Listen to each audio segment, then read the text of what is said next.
Hey, Jeff, have you ever heard of the White Star Line? I honestly, I have not until this episode that where we just talked about the outline just So now. you had not previously heard of I had this. not previously heard of the White Star Line. I, I would have assumed that it was some variation of I guess, freight company would be my guess. I guess that's not entirely, just given knowing what today's episode is about. That's right. It's not entirely separate from reality, but It's not otherwise, entirely. no, I think it's sort of true. Yeah. So the White Star Line is a shipping company and passenger shipping company, but they also had, cargo as well. And it's the company that owned the Titanic. And the Titanic, the geography is the Titanic is the episode for today. A quick follow-up question. The official name of the boat or the ship is the RMS Titanic. Do you know what RMS stands for? I had always assumed that RMS stood for Royal Majesty's Ship, right? Because there's a lot of this like USS, I think, is adorned to a lot of US ships. And I think it stands for United States Ship. I could be wrong about that as well. Obviously, acronyms are easy to sort of pile into sort of what your own ideas and thoughts of what it could be, and they're often wrong. So I'm guessing I'm wrong here. HMS is Her or His Majesty's Ship, but RMS RMS is Royal Mail Steamer, a ship now, but at the time that the Titanic was built, the Royal Mail Steamer. And one of the tasks of the Titanic, in addition to and those kinds of ships at the time, was to not only carry people from destination to destination, but mail. So see, that is very interesting to me. I don't think a lot of people would realize that. Not only, I mean, obviously we talk a lot about the people, and we're going to talk a lot about the people today. I'm assuming that's right. I don't think a lot of people also recognize that a lot of these vessels back then had to be multi-purpose in a lot of ways, just because there's not a lot, there simply weren't that many trips going back and forth. That's right. And there was no air traffic happening at that time. So this is all happening on ships. Well, just a little spoiler alert here. If you don't know about the Titanic and what happens, and I don't think there are pretty many people in this category, you might want to go, read up on it or check out the film, one of the films or something like that. But now that you've had your chance, we're going to lead up to the part where on its very first voyage, the maiden voyage, this British passenger liner sinks in the North Atlantic Ocean on April 15th, 1912, 2 hours and 40 minutes after striking an iceberg. So I don't think this will come as a shock or surprise to anybody. It is, to this day, the deadliest peacetime sinking of a passenger ship. I really hope this isn't a spoiler for some people. I think we might talk a little bit about the movie at some point today, but I think the movie still stands in terms of, when accounting for inflation, as one of, if not the highest grossing film of all time. It was fantastically popular when it was released. And I think it speaks to sort of the cult of legend that this event, that this ship, that everything surrounded it have. And so, we were sort of joking about the spoiler alert. Most people know about the basic story here, but we're going to try to fill in a little bit of the context that people might not have about this. And we'll talk about some of the basic details as well. But what I really want to get into here is talking more about the White Star Line and why, what is the nature of this company and the competition that existed at the time between various companies in Europe to bring people from Europe to different parts of the world. Great. Let's do it. Let's talk about White Star Line. So White Star Line, in the second half of the 19th century and earliest 20th century, there was an intense rivalry among shipping companies. And some of the other companies, in addition to White Star Line, that were very active at the time was Cunard, which is a British company, Hamburg America, and Norddeutscher or North German, which are German lines. So this was some of the big competition. And so as ships are being built, and it takes a long time to build these things, several years, there's a competition to deliver better technology. And, this is what we're still in the midst of this, right? We constantly see companies competing to bring us something new. And at that time, there were sort of three main things that they were going for: faster ships to make the trip go quicker, larger ships, and then more luxurious ships. And that makes by sense. by the early 1900s, and the Titanic is built in 1912, just before it set sail. The company that was owned at that time by J. Bruce Ismay, whose father started White Star Lines, they decided to emphasize on size and luxury, because it was, that's where they put their energy. There's complications in all three of these different aspects of things, and faster ships and that kind of stuff. But the idea was to create large ships and very luxurious ships at the time. And I'm kind of sensing, so Hamburg America, I would guess, is also German. That's right. It's a Hamburg. German company. And Norddeutscher or North German. These both sound like they're very geographically located. I'm going to guess probably within Hamburg. I don't know if we have that information offhand, but just knowing, having been to Hamburg myself, like their ports are huge. It's a huge port city. Even to this day, I think it's one of the largest in Europe.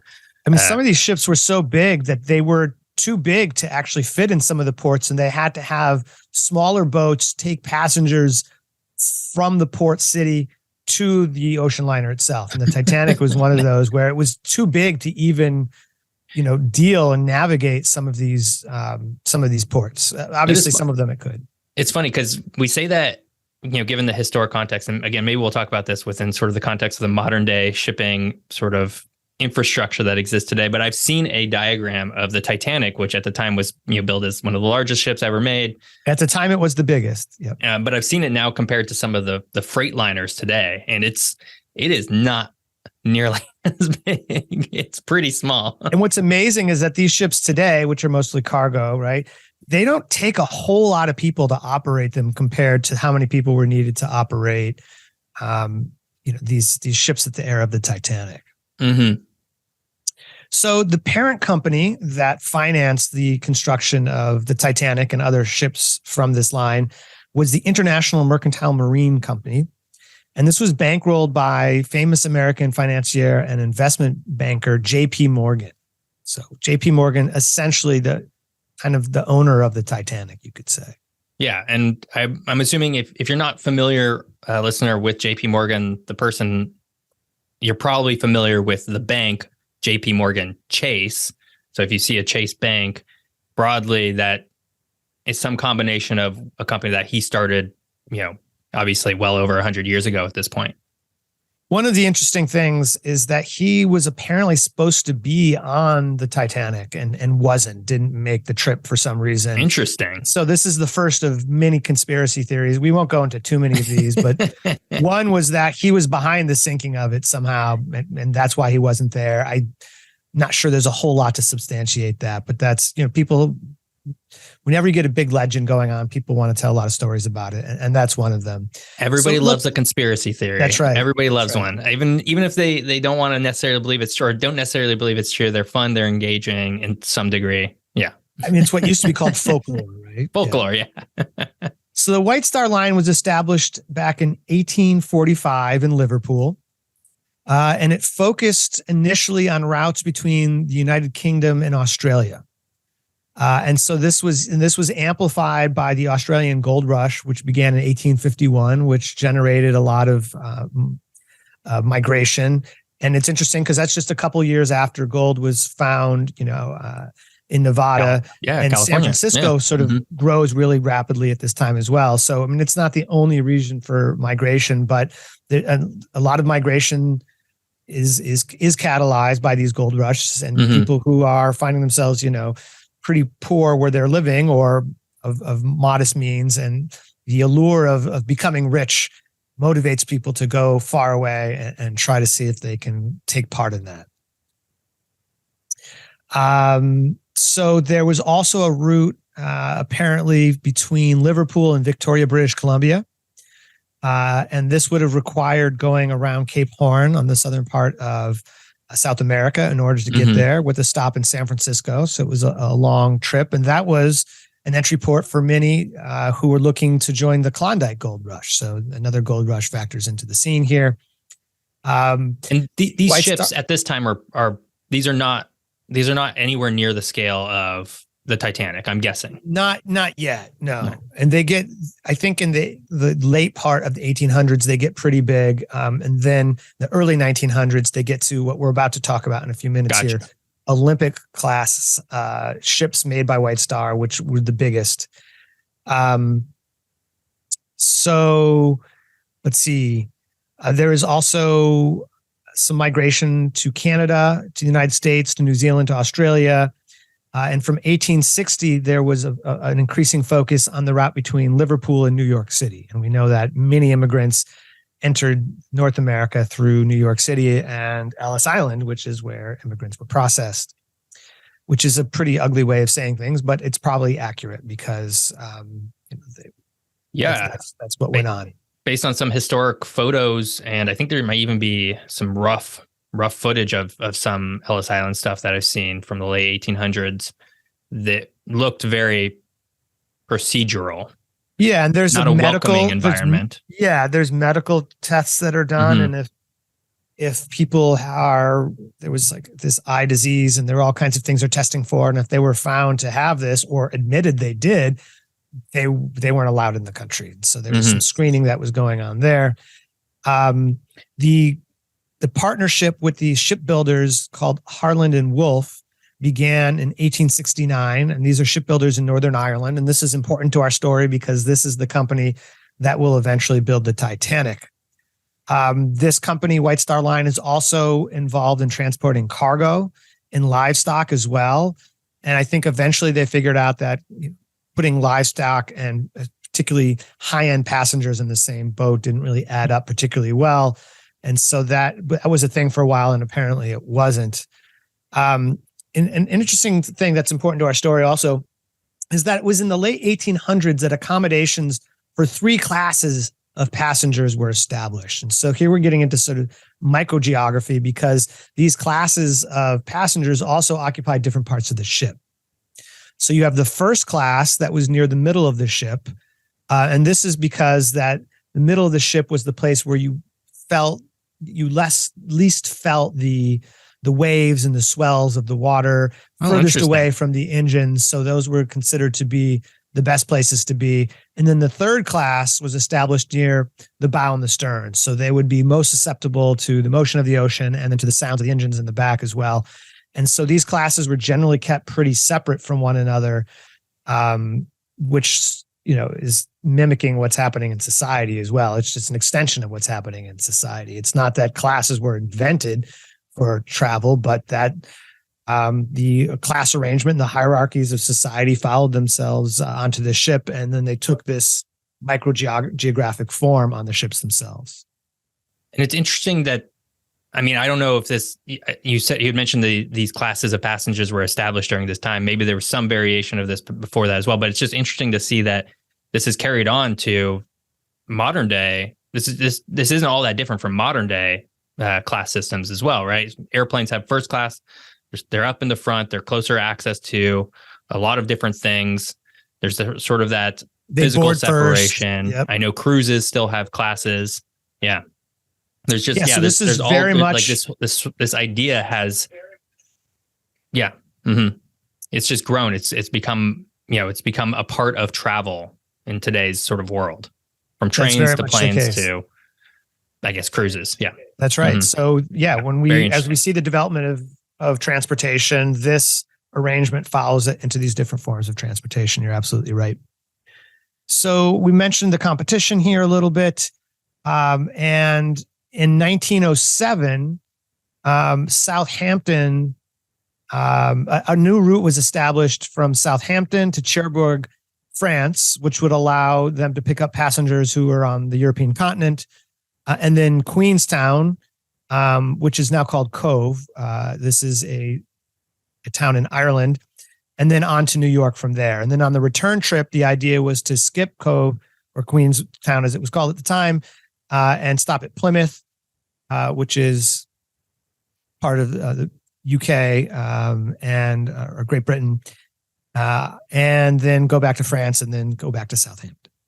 I don't imagine back then, just looking at this route here from Southampton to France to Ireland to New York, and then the return being slightly different. I don't imagine there was a lot of return, like, we think of like a round trip fare on an airplane, right? We go someplace for a few weeks, we come back. The idea is that we want to be able to get back to where we came from because presumably that's where we live. Not everybody, but presumably. Yeah. So I don't imagine that's probably the same situation. Probably a lot of one-way trips and people staying there for a long, long time. Yeah, I think that there was the largest group oftentimes on these ships were the third class passengers or the steerage passengers. And many, if not most of these were looking to immigrate. Second class, less so. And then first class, largely looking to travel, but not necessarily looking to immigrate to a new place. And so in the early part of the 1900s, White Star Line starts to construct 3 of what they call Olympic class ships. So these are going to be the biggest passenger ships ever created. There are 3 sister ships, the Olympic, the Titanic, and the Britannic. And the Olympic and the Titanic were essentially built side by side, right next to each other. Although the Olympic was completed first in 1911, the Titanic in 1912, and the Britannic subsequently in 1914. The Britannic operated as a hospital ship during World War I, which the Titanic probably would have had some kind of military function had it not sunk. And the Britannic also sank in 1916, less than a year after its completion, after hitting a mine in the Aegean Sea. And this was before it was ever able to function or operate as a passenger ship. So 3 of these ships, they didn't do so hot. 2 of them sank like pretty quickly after they were built. Yeah, it seems I don't know, a cursed set of ships there. Yeah, it's kind of an ominous situation, right? And which one sank so the Olympic sank? The Titanic sank first. Okay. And then the Olympic didn't sink. It's the Britannic that sank. And that was in a wartime situation. So it was a very different situation as well. Another thing that's happening at this time is that once they established the departures from Southampton instead of Liverpool, one of the reasons for doing this is because Southampton's much closer to London. So it's much easier for passengers to access this port. And there was an increase in business. And this led to price wars between these different shipping companies, which had the effect of dramatically reducing third class fares, which opens it up a lot more for people, particularly looking to move to another country, to find their opportunities in the United States or Canada, for example. And so the Olympic class ships were driven in part to accommodate the wealthy, but for looking for luxury, but also for the great numbers of less affluent people looking to immigrate. A little bit on what's going to happen, just cutting to the future a little bit, just so we can finish off this segment. The White Star Line would later merge with their competitors, the Cunard Line in 1934, and then it was called Cunard White Star Line. Then Cunard bought out the White Star half in 1950 and operated just as Cunard until 2005, in which part it became part of the Carnival Corporation. And so many people have heard of Carnival Cruise Lines and probably not some of these other lines. So it's interesting that one of their competitors from the early 1900s, late 1800s, still exists in some form today in terms of this cruise line is for vacationers and stuff. Yeah. And it's interesting as we're talking about sort of the change from sort of this White Star Line to something that actually exists today in sort of modern world, right? You can jump on a Carnival cruise line, tomorrow, if one's taking off tomorrow, I don't know. But the point being here is just the geography of cruise lines in general is pretty fascinating. And I think, we say this all the time, but I think there's definitely a future episode somewhere around there because we don't often think of travel by boat these days, but it's actually a huge industry, although it's giant industry. Now, right? It's all luxury or, recreation, I should say. I guess there are some not luxurious parts of it, but the idea is it's about traveling and seeing and being, That's tourists, right. tourism. Catering to tourists, catering to people who want to recreate, want to take vacation. And that's what it's become. Yeah. Well, there's lots more to say. However, it's time for us to take a short ad break. All right, let's do that. And we will be right back. And we are back talking about geography is the Titanic, and we're trying to emphasize a lot of the geographical aspects of what went on with the White Star Line that owned the Titanic and the Titanic itself. And so let's get into constructing this giant ship. The Titanic was named for the Titans of Greek mythology, and all of the ships that were constructed or operated by the White Star Line ended in IC, and we saw that with the Olympic and the Britannic. So that's it's interesting. That, I mean, it's branding, right? It's branding, right? Like I and like, I don't know about all words. I feel like a lot of, Olympic, Titanic, Britannic, these are all very legendary. I guess you already alluded to that with the Greek mythology sort of aspect of that. It does seem to me like, it's branding. There's not a whole lot to just having IC at the end to your name, rather than like, a company that names them all after Greek gods, right? Zeus and Ares or something like that. But it's still cool. It's interesting. Yep. So I mentioned before, and let me say again, that Harland and Wolff was the company of shipbuilders that built the Titanic in Belfast. It took about 26 months to build. It was actually delayed a little bit for a number of different reasons, and they had to finish up the Olympic, I think, first before they could turn their attention back to the Titanic. The 2,000 hull plates were single rolled steel plates. Construction, a very dangerous operation. This is at a period of time when there were very few, if any, safety standards. And so there were many people injured and several people killed during the construction of this ship. And of course, that is still the case today too, right?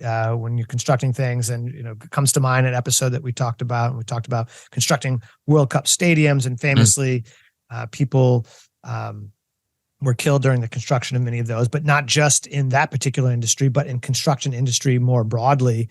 This is dangerous work, and what ends up being recreation and pleasure for some people is built on the efforts of people who get injured or who die during the construction of something. And so that's part of the class story as well. Yeah. And a lot of that gets rolled into sort of the industrialization period as well. I mean, there are still people who, like with the World Cup stadiums, there's still people who, there's a lot of, death and sort of injuries that stem from the construction industry. But I have to imagine during the industrialization period, when these big machines were being rolled out without any sort of knowledge of the safety requirements that would be needed for some of these things, or expectations. Or concern. I mean, because you can look at statistics, or there's documents that are kept that chronicle the kinds of injuries that people sustained, for example, in factories in England during industrialization, and it's all pretty horrific stuff. Killed by boiling liquids and crushed and this kind of stuff. This is a time also when there weren't any child labor laws. And so children were often, maybe not necessarily in the shipbuilding industry, but in factories and those kinds of things. Children are working and working long hours, and people are falling asleep and all kinds of things. So this is still an extension of that time, and things will change in some places. But as we're talking about, it's still very dangerous construction and manufacturing. At the time, actually, the boat launches in May 1911, but then it has to be, fitted with the superstructure and the engines and the funnels and everything. So the basic ship is constructed, and then it's finished off in sort of a separate stage. And this became the Titanic, the largest ship afloat at the time of its voyage. I've heard it referred to, or read about it being referred to, as the largest moving object on the planet at the time. Interesting. I wonder, I guess during this time, they probably weren't monitoring icebergs, for example. Right. They maybe were missing out on that. That's probably not the case, or, mass movements of landslides and things like that. So you can think of other things, but in terms of anything that people made, this would be the biggest. It was also the most luxurious ship of its era, which is important. It was over 880 feet long, maximum breadth of 92 feet, and over 100 feet tall from the keel to the top of the bridge. And if you go to the top of the stacks, of course, that would make it even taller. I mean, this is still it's still a very big ship. I've been on what's that ship down in LA Harbor, Queen Mary, which is not the exact same type of ship. I'm not sure how close they are, but I think they're from generally the same era, and they're both sort of luxury sort of freight passenger ships. And that ship is also really big and very impressive, just sort of standing on the deck and sort of looking down, right? It really is a feat of industry and an effort that by the people who made these, that they were able to get something with 2,000 steel plate holes to float on water. That's right. So these ships are propelled by steam, right, which is generated by the burning of coal. And in the case of the Titanic, the ship could hold over 6,600 tons of coal. That's what it takes. 600 tons of coal are needed a day in order to run the ship. And the furnaces are fed by what they called firemen, who are shoveling coal around the clock in order to make this happen. Of course, that's also a very dangerous job. There was a coal strike in Britain at the time, which ended just a few days before the voyage. But the impact of the strike was apparent. And this meant that the Titanic had to get coal from other ships. And it also changed some people's schedules. So some people who were supposed to maybe be on the boat weren't on it, or somebody who was supposed to be on a different ship was on this. So that's part of the fate that goes on with the strike happening and people's fortunes being getting very lucky or very unlucky by either missing or having to be in the Titanic. There was also a fire in the coal bunker when it left Southampton. And this, I think, was pretty common, where the supplies of coal themselves sometimes caught fire. And one of the watertight bulkheads was apparently warped by the fire. And there's been an enormous amount of debate as to whether this contributed to the weakening of the ship, so that when it struck the iceberg, it compromised it in some way. I'm not sure there's 100% agreement on what the impact of that was. Radio telegraph equipment on board supplied by the Marconi Company. The boat, and this is important, and people probably know part of this story, carried 20 lifeboats, but had the capacity for many more. And those lifeboats, 20 lifeboats could hold 1,178 people, but there were more people than that on board. However, they weren't breaking any rules by doing this. There were no maritime laws that suggested that you had to have enough lifeboats for everybody on board at the time. And in fact, I think one of the ideas was that if something happened to the ship, they thought that it probably wouldn't be compromised to the point where it would sink, and that another ship would come to its aid and people would be ferried from one boat to the other, which is part of the justification for not having lifeboats for every passenger there. So, and in fact, apparently Titanic exceeded the maritime safety requirements at the time, but were obviously not rigorous enough. And we'll find out some of the statistics in just a moment as to that. That's something that I don't think a lot of people know. I think the lifeboat thing is, I think it tracks with a lot of the history of sort of how we learn about the Titanic, right? There was not enough lifeboats for people, and therefore more people died than was necessary. What I think maybe often gets talked about is that this was sort of illegal, or this had fallen outside of what was required, what the requirement was at the time, and therefore somebody was liable for that. We can still talk about the ethical implications of putting a bunch of people on a ship across the Atlantic and not having enough lifeboats for everybody, but those ethics weren't baked into any maritime law yet. And that's fascinating. That changes after the Titanic. Incredible extravagance on this luxury liner. I don't remember hearing that there was a 7-foot deep saltwater swimming pool on the Titanic itself. Of course, we know that these luxury liners and cruise ships have these today. You know, a gym, a squash court, a Turkish bath. You know, really top standards to attract these passengers who paid quite a lot to be on the boat with these first class accommodations. The third class accommodations, of course, paled in comparison. However, apparently they were better than third class accommodations that were the standard at the time. Oh, and so, for example, I think that a lot of times in steerage, which is third class, there would be huge dormitories with dozens or maybe 100 or more people sleeping in one large dormitory room. And in the case of the Titanic, it was divided up so that was, I think, maybe a maximum of 10 or something like that. So again, it was nothing like first class at all. However, an improvement apparently on other lines, and this was meant to be competitive so that people would opt to take this shipping line instead of another. Right, because there's still money to be made on third class passengers. Absolutely, because that's even though they don't pay as much, there's more of them. There's more of them. Yeah. And so that's one of the sources of revenue is the third class passengers. And I would be curious to know, and I don't think this gets talked enough about, or maybe I think oftentimes, especially with the Titanic, and you know, watching the movie, you get a pretty in-depth look at first class and sort of what that might have looked and felt like. You get a pretty good look at third class steerage and what that looked and felt like. I don't actually think that there's a whole lot of diving into sort of what the second class looked and felt like. Yeah, we focus on the extremes a little bit more. Exactly. And I don't have too much on second class either, other than that it was somewhere in between. Mm-hmm. Maybe a little closer to first class than third class, but maybe that's not correct. But yeah, it's interesting to think about that level of accommodation. Yeah. So the sea trials were conducted. So this is, you know, the tests that were done on the ship to make sure that it's seaworthy and everything on the Irish Sea on April 2nd, 1912. So this was just 2 days after the ship was finished. They finished outfitting and fitting and everything, putting everything together for it. And then 8 days before the maiden voyage began. So this is what was done. They had kind of a skeleton crew out there running the ship. And then it leaves for Belfast to Southampton for its maiden voyage. And let's talk a little bit now about the people that were on the Titanic.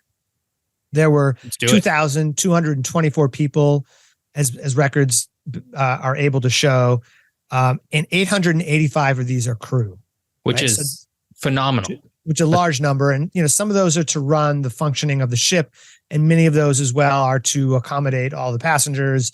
You know, making food and all the other tasks that have to be done to cater to passengers on a ship. Yeah, I don't know how many crew people there are on like a modern day cruise line today. I have to imagine it's far fewer. I certainly, you know, traveling on, you know, an airplane, for example, it's a ratio of, you know, 1 to 100 or 1 to 75, right? Yeah. It's much smaller, whereas this is almost half crew. It's a third or something like that. Oh, a third. But Sorry. Of the 2,200 people, that was passengers and 885 crew people. That's gotcha. Right. So that's about still a third. Pretty big percentage. Big percentage, yes. Yep. So the ship was not fully booked for its maiden voyage. There were over 1,300 passengers, but it had a capacity of closer to 2,400 apparently, and so there could have been more. There, I think the coal strike and a number of other things account for the fact why it wasn't completely full. Now, over 1,500 people perished in the sinking of the Titanic. Over 700 people survived. Only 5 people, apparently, records show, were rescued from the water. Although there was room for over 500 more people on the lifeboats. And of course, there's lots of reasons for that, a few of which we'll get into, and people are familiar with that part of the story, I think. Yeah, I was going to say, as I was mathing this out a little bit, as we're going through these numbers, I was like, wait, hold on. There seems that, you know, with how many people perished versus how many lifeboat spaces there should have been more people who had survived. But I guess there's a story behind maybe some of that. We'll hold that back for just a few more moments. And there are a number of reasons why some of the lifeboats were not completely filled.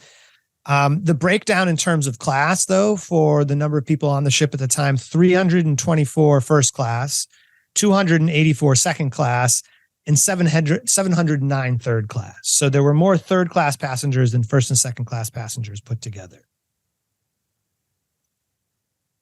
Let's see. The richest person on the ship was an American U.S. citizen, John Jacob Astor IV, who did not survive it. Yep, and he did not survive the disaster. Oh, interesting. Yep. I guess for, you know, to always bring it back to sort of Pacific Northwest local viewpoints, John Jacob Astor.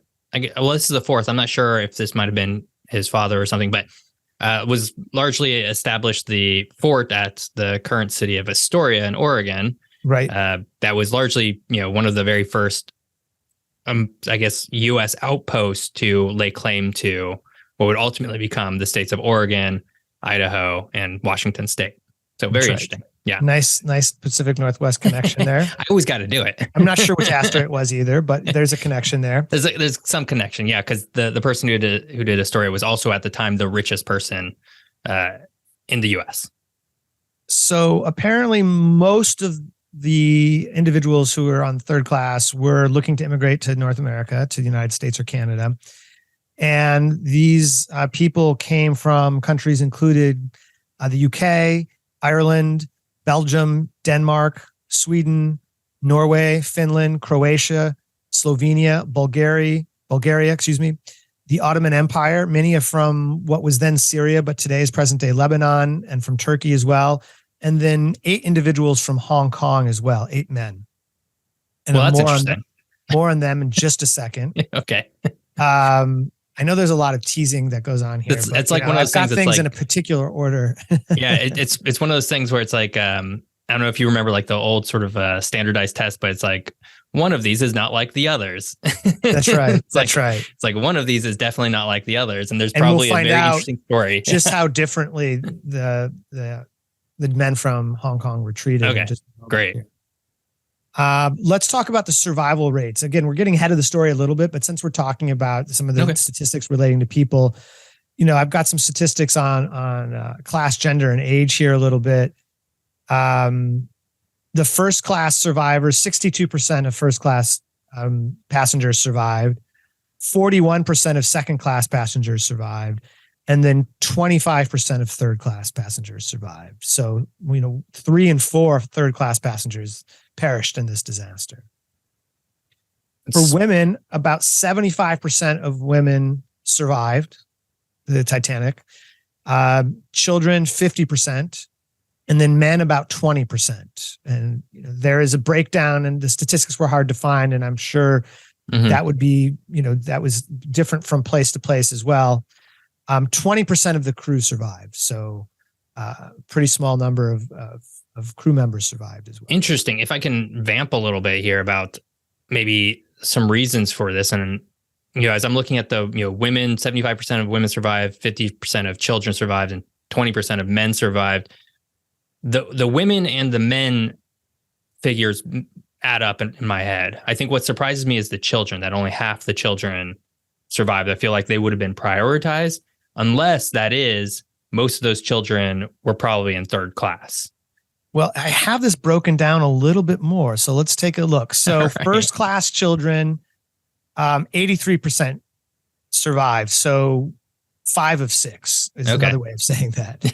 Second class, 100% of the children apparently survived, 24 out of 24. In third class, however, there were 79 children and only 27 of them survived. So 34%. So that's the breakdown with children between the different classes. Okay. So that seems to line up with maybe sort of what I was saying is the reason why so many children died is because so many of them were part of that third class, and so few third class voyagers ended up surviving. That's right. Passengers. So, and since I've got it in front of me, people might be interested in hearing a little bit more about this breakdown. For first class women, 97% survival rate. For second class women, 86% survival rate. And then for third class women, 46. So there's a big drop off there. And then case of men, first class, 33%. Second class, 8%. And then third class, 16%. So it's interesting that second class men had that was the smallest percentage of any of these statistics that I'm fascinating. And, and I'm just recalling some of the scenes from the movie, and obviously this is not necessarily 100% historic, but I'm kind of curious. Inside the movie, I believe there's a scene where like they actually lock third class passengers below decks, right? They sort of close the thing off. I'm curious if that maybe actually happened. So I have what I think is the answer to that. And oh, cool. This is based on my research, and I'm not 100% sure. So the gates that were separating the third class passengers from the first and second class passengers were up throughout the entire voyage, right? So those were meant to separate people, like the scene where, Jack is going to the puts on a tuxedo and goes in the tents. That apparently would have never, that's one of the things that probably would have never happened. Gotcha. The classes were kept very strongly apart from one another. What I understand is that some of those gates may have not been unlocked, but there wasn't sort of this effort to explicitly lock third class passengers down. There wasn't a maliciousness. Yeah. Yeah. I mean, it might have been, a lack of concern, or you would think that one of the priorities should be to unlock all of those gates, and it didn't happen. But that's still a little bit different than going down and locking people underneath. So there's a lot that was correct in the Titanic film, the James Cameron film, but there was a lot that was incorrect. And that's one of the things that may not have actually gone down that way. Gotcha. All right. So let's talk just quickly about the situation with survivors here a little bit. Now, usually when somebody immigrates to the United States during this era on a boat, on a ship, they would get off at Ellis Island, as we talked about earlier. And when the survivors got off the Carpathia, which was the ship on which all the survivors from the lifeboats were boarded onto that and then brought to New York, they bypassed the immigration. The paperwork was processed later. People were brought to hospitals or hostels to say, but that's the exception is for 6 people. Oh, and there were I know who. 8. Yeah. So there were 8 men from Hong Kong on the Titanic. 6 of them survived. One of them was pulled from the water, pulled from a boat, like from a door that was floating on the water, sort of in true Titanic movie style. That part of it actually happened. In fact, apparently that was in the James Cameron film, but was cut, and sort of it's in the director's cut, that particular scene. But those 6 Chinese men, after surviving a sinking ship, were made to go to Ellis Island, and then weren't allowed entry into the United States like all the other immigrants were, because of the Chinese Exclusion Act, which was put in place in 1882, which made it illegal for Chinese laborers to enter the United States. And that means it didn't happen, but this is a pretty dark piece of legislation in the history of the United States that bans an entire group of people from even entering the country. And even under the auspices of such a huge disaster, you think that there would be a relaxing. But such was the xenophobia and the racism at the time that didn't happen. They were forced to board the ship, the Annetta, which was their destination. So the reason they were coming to the United States, or to New York at least, was to board a ship that would then take them to the Caribbean, and they would work as laborers there. I guess there's different interpretations of whether, whether they would have gone to the Annetta initially or not. But again, other immigrants were allowed to sort of bypass the standard situation. These individuals weren't. There's a documentary which I have not seen, which was completed in 2020, so pretty recently, called The Six, and it chronicles the researching of the history of these individuals, and then connecting their stories with the families, the sons and daughters, grandchildren, of these men who survived this wreck, and then were kind of lost to history for a while. And there was a British and a U.S. citizen who put together a film that was produced by another individual. In any case, the idea was that this is a story that needs to be told, and so there's a documentary that's about that, and so that's something that would be interested to check out. I can only imagine the trauma that would exist from basically having your ship sink, being rescued against all odds, and then being forced to, now you have to board this other ship.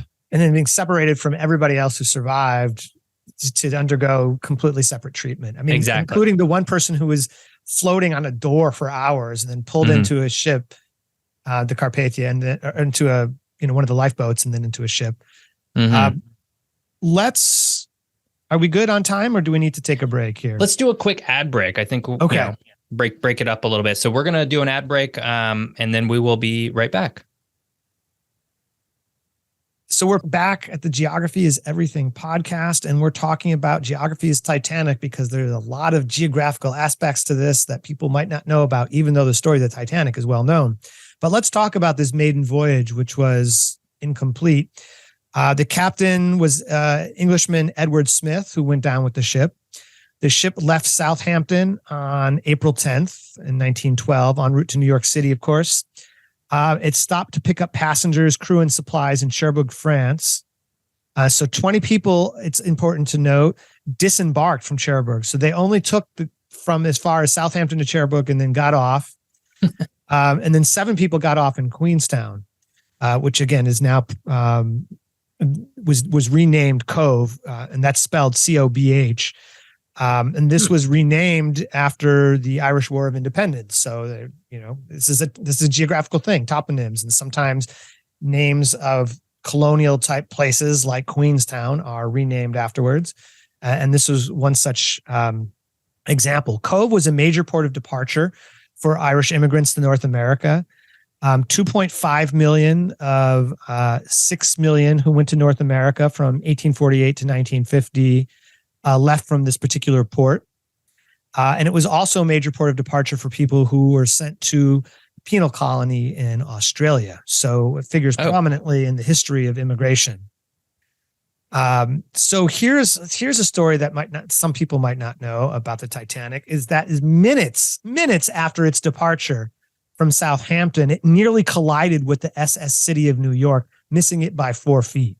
And apparently what happened is that the Titanic was so massive in the port that it displaced enough water to jar the New York from its moorings. So it started floating towards the path of the Titanic. And there was a tugboat that came into play and evasive maneuvers were made. And so this was seen as a pretty inauspicious start, a little bit of foreshadowing for the Titanic in that it almost collided with another ship moments after it disembarked. And it probably delayed the voyage a little bit. An hour.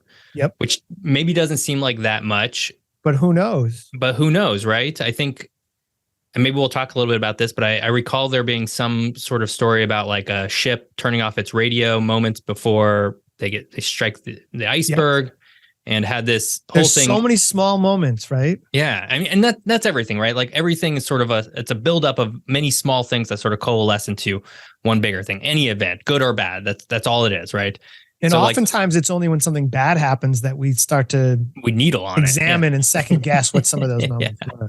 But it's still fascinating, right? Because, again, well, it just brings up the who knows what again, this goes back to some of our earlier podcast days, but what if this had happened, Well, we can explore a few more of those what ifs because let's just jump into the disaster part. All right, let's do it. All right.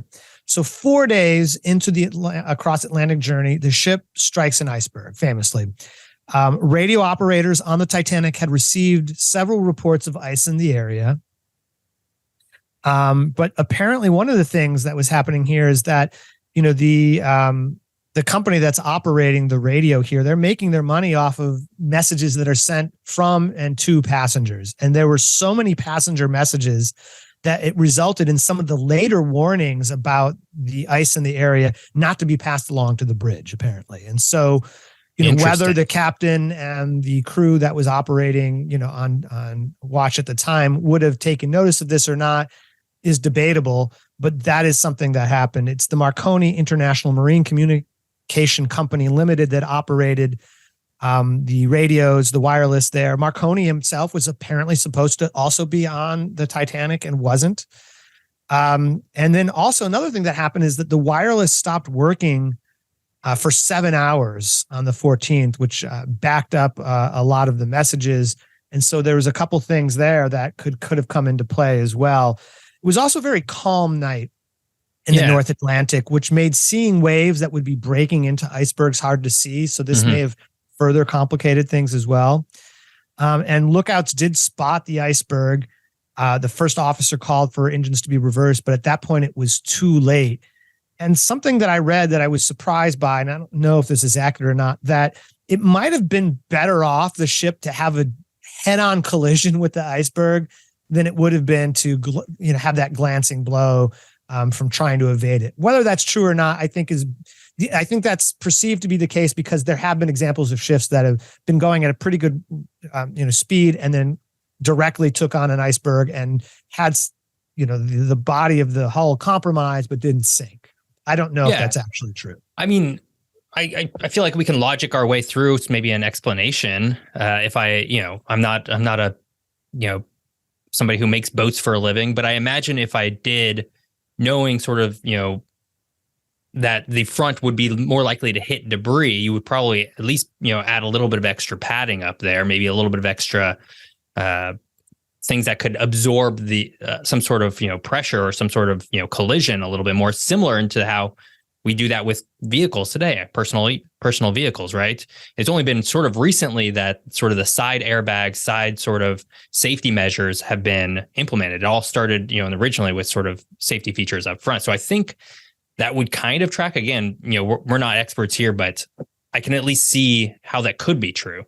Yeah, I'm not sure either, but it was an interesting thing to read about. That might have been better. So the ship was designed so that 4 of the watertight compartments could be flooded and the ship would be able to survive that kind of compromise.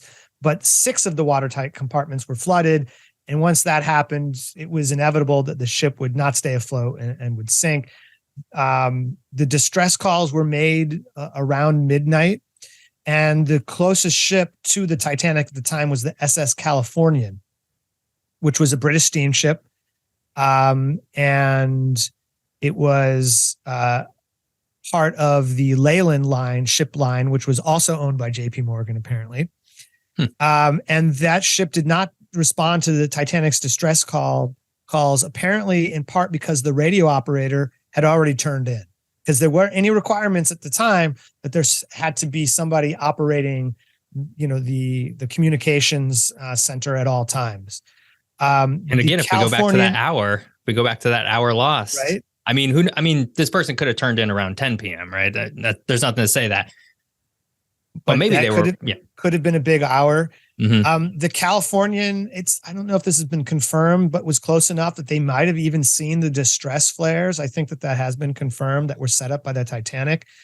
The Californian itself had stopped moving because that ship was surrounded by ice, and they made the decision to go any further. And so they took those precautions. They sent a message of warning to the Titanic, and the crew was apparently unable to take those messages because of all these messages they had received. And then the California stopped communicating. So it's not necessarily that they ignored completely what was going on, but that they had sent a warning and they were ignored. And but again, that's another thing that would have been different. They were much closer, and the speculation is that more people may have survived had the Californian responded instead of the Carpathia. The Carpathia responded, but it was 58 miles or about 3 hours away, and it arrived 4 a.m. And so several hours after the Titanic had taken on water and completely sunk. This is where the survivors were taken to and then eventually taken to New York. And it was a boat that was owned by Cunard, the Carpathia. Of course, the idea is that if you get a distress call, you're supposed to answer that call, regardless of whether it's a boat that's owned by your company or not. We went over some of the survival rates. Another thing we talked about a little bit is that the lifeboats were only 60% full on average. And only one of them turned around to look for survivors in the water. That seems apparently correct from the film. Seems like some incredible lapse in moral judgments by people who were probably panicking, I'm going to guess, and just wanted to drop their ship. How much panic there was going on, because apparently some people refused to get in the lifeboats because they refused to believe that the ship was actually going to go down. That's some of the speculation. In fact, there was somebody who wrote a book who suggested that there wasn't a lot of panic. Interesting. So it's not clear. I'm thinking of the movie once again, and of course, at one point there's a lot of panic, but it's not really clear to me, what that experience was, and we have some accounts of that. So one of the reasons the lifeboats were maybe only 60% full was because of two different interpretations of the women and children first policy. And again, this is this sort of patriarchal thing that, if a boat goes down, you have women and children who are rescued first. On one side of the boat, apparently the interpretation was that only women and children should be able to board lifeboats. And so they sent a lot of them out that were, not full capacity. There was a lot of space left. And then apparently on the other side, men were allowed on the boats if no women and children were present and waiting to board in that immediate area. So if they were loading the boat and they had taken passengers that were women and children, and there were men that were available near the boat, they would let them on. So that explains that there was a difference in interpretation between those things, taken by different officers of the Titanic. Interesting. So it's just like a lack of communication. I guess at that point, there's not really any communication happening between the different sides of the boat, right? There's so much other stuff going on. That's right. Well, and the other thing is the immediate officers are sort of making these decisions. They didn't run any drills on this. Like, apparently that's a standard part of the procedure now, but there were no evacuation drills. So nobody really knew what to do. And that's something that also changed after this, is that people need to be informed. There needs to be some kind of, active instruction or simulation, so that if something does happen, in the way that, they tell you what's going to happen if the plane, it starts to go down, that the oxygen tanks come out, and they explain this to you just in case. Most people aren't listening anymore. But that's a regulation that exists. This all feeds into the saying hindsight is 2020. I feel like this happens with safety, regulation kind of stuff, countless times. It always happens there's some big disaster. And then because of that disaster, we have to do things differently now. We have to do things differently. Yeah. Things have to change. This has to be done. And even if they knew that these things probably should have been done beforehand, there was still little effort or desire to implement them before, at the cost of, money or time or that kind of stuff. That's right. So another factor here is that usually the water temperature in this part of the North Atlantic in April is on average 45 degrees Fahrenheit or 7 degrees Celsius, which is pretty cold. But at the time that the Titanic sunk, it was 28 degrees Fahrenheit, -2 Celsius. So the water is quite a bit colder than it typically was at the time. And that probably added a lot to a lot of the deaths that happened. Another thing I learned about, which is that the hierarchy of class continued into the retrieval of the bodies. And so they sent a number of boats were commissioned to go out and retrieve bodies from the disaster site. And that one of the boats that was there first, I'm not sure I have the name, I should have this, but I don't. They ran out of coffins and embalming fluid. And so the first class passengers were the ones who were accommodated with coffins and that kind of thing. And I guess the justification is those were the ones that would be making insurance claims or this kind of thing. So they needed to have proof or something. But the bodies of second and third class passengers were either kept on ice or in many cases buried at sea. And I think a lot of the crew were buried at sea. So the hierarchy of class followed itself from life into death after this disaster as well. Absolutely wild. I guess I'm not surprised by that. I'm astounded. I'm not surprised. I would have assumed that at a certain point you're just trying to, pull people out, and you're not really at that point, at that stage, you're not. How are you even assessing whether they're first class? And that's what I didn't learn about, which I don't know. Yeah. So let's talk about the oldest survivor for a second. This is a little side thing, but I think this is very interesting. Okay. A person who lived the longest, in other words, after the disaster, right? So this was a child whose name was Milvina Dean. And Milvina Dean's family was going to immigrate to Wichita, Kansas. And she was 9 weeks old and the youngest passenger on the Titanic. Her father perished in the disaster, and her mother and brother, I think, survived. And after a few weeks in the United States, after being the mother was in the hospital, they returned to England. So there was a split here where some people who survived this disaster continued with their plans to immigrate, and some didn't. Some, took that as a sign that they weren't going to be able to make it without their family members, and they turned back. But this is a geography podcast, right? So here's an incredible piece of trivia relating to the Titanic, that Milvina Dean, the youngest person to be on the boat and to survive, grew up to be a cartographer. Oh, fascinating. For the British military, and drew maps for the British government during World War II. That's great. I mean, if you're listening to this podcast, only people listening to this podcast would appreciate a fact like that. Exactly. I mean, it's very cool. I imagine, they, as a cartographer, they probably got a lot of geographic education, especially knowing that they went back to the UK, which has some of has historically had a very geographic, heavy university system relative to a lot of other countries. What a fun fact. I mean, born in tragedy, sort of raised in tragedy, I should say, but still very cool and very particular, very, very, spot on for this podcast. And so just like one more fact here on Milvina Dean, she died in 2009 at the age of 97. So had a pretty great run after surviving the wreck of the Titanic as somebody who was only 9 weeks old. That's great. I wonder, and maybe I'll Google search this a little bit, or maybe if a listener's listening and they want to do it for us, if anybody can dig up some maps by Milvina Dean, and if they're floating around out there. I mean, I have to imagine maybe that's not. I don't know how many would be authored by her, or at least or whether that would be identified, particularly on maps drawn during wartime. Right? Exactly. She was a cartographer for the British government during World War II. Fascinating, that. But it would be interesting to find out more about that. Let's talk a little bit about the fallout from this situation, because we talked about all these things that maybe should have been done, but that weren't done, and how this was really a blow to those who believed that technology would be able to always triumph over the natural world, and it was a reminder that that's not always the case. In 1912, which was the year of the disaster, the United States passed the Radio Act, which mandated that radio communication on passenger ships be operated 24 hours a day. So they thought, well, that's pretty low-hanging fruit. There should be always somebody there, operating these things so that communication is ongoing.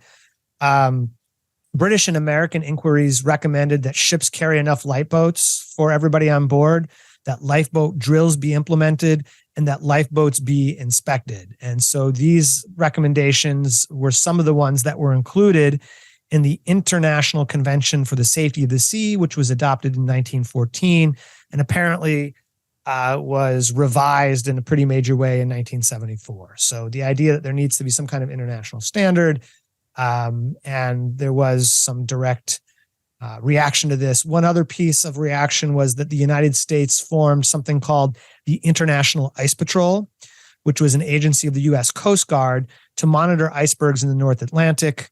And apparently subsequent to the establishment of this, there's been no reported of loss of life due specifically to a collision with an iceberg in the patrol area. So precautions. I imagine all of these things combined to create a pretty solid system of safety, but also, of course, technology as it has advanced, right? Things just get easier to identify, spot, figure out where and when things are happening. I imagine just the basic communications technology, going back to when we were talking about the overwhelming load of passenger communiques going in and out, and that maybe being a reason for why some of the crew or the captain wasn't informed.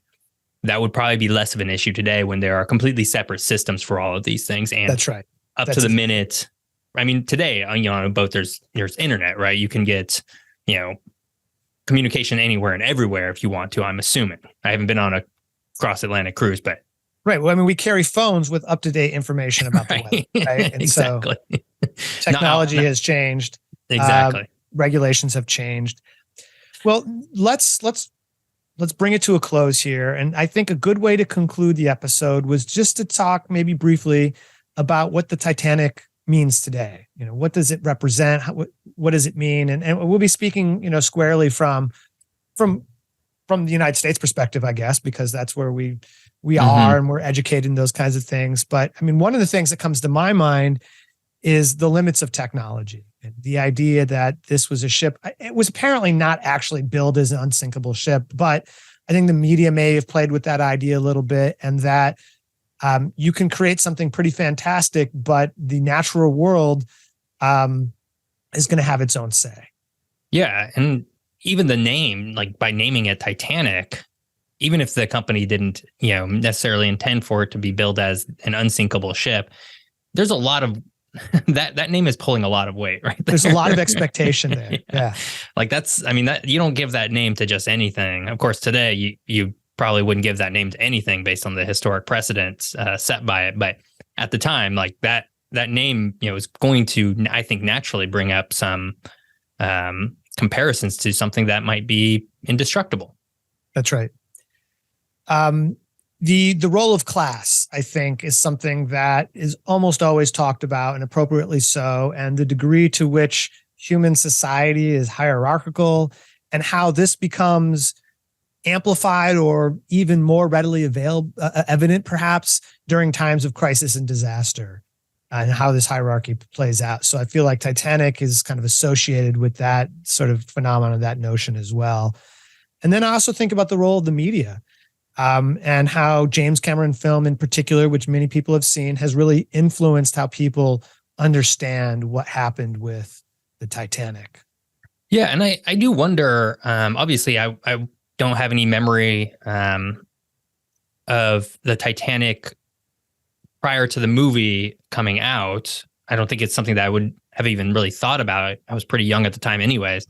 But I do wonder, have people always been this fascinated with the Titanic, or is it really based on the sort of the back of one of the largest movies to have ever been made, one of the most profitable movies to ever been made? It's something to think about. Yeah, I think there was a fascination with it, but I think that was probably greatly amplified through this particular film, and then subsequently through Cameron being one of the members, financing all of these trips to examine the wreck, 12,000 feet under the sea or whatever it is, that this one individual has played a disproportionate role and making sure that it has a really big piece of real estate in the cultural legacy department, in terms of how people are remembering things and that it gets remembered. Right. Well, okay. I guess that kind of brings our Titanic episode to a close. Hunter, you want to run through pluggables? Absolutely. I'm Hunter Shobe. I'm a professor of geography at Portland State University. I'm co-author with David Banas of Portland as a Cultural Atlas and Upper Left Cities, a Cultural Atlas of San Francisco, Portland, and Seattle. And of course, I'm co-host of the Geography is Everything podcast with you, Jeff Gibson. Yeah, exactly. Yeah, my name is Jeff Gibson. I'm also co-host of this podcast that you're listening to right now, and we're really happy you were able to tune in today. You can also find me on YouTube. That's youtube.com/geography by Jeff if you want to find some of my videos there. But overall, I think I just want to leave you guys with that. If you want to connect with us a little bit more, find out a little bit more about what we're up to, join us over on our Substack page, geographyiseverything.substack.com. Where you can get some extra geography knowledge there. You can find this podcast there, some mini episodes that come out every now and then will be exclusive to that platform. And then, of course, I always like to make this request. If you're listening to this on Apple Podcasts or another app where you can rate and review us, and you like what you heard today, please do so. We appreciate seeing that. It really gives me a little bit of a pep in my step every time I see a new one come in and sort of read some of the comments that I get to read on, for example, Apple Podcasts, which is always been pretty good. So please do that if you're able to do that. We will see you next time, or you'll hear us next time when we take on the geography of Nintendo. So it should be a good one. Thank you for listening.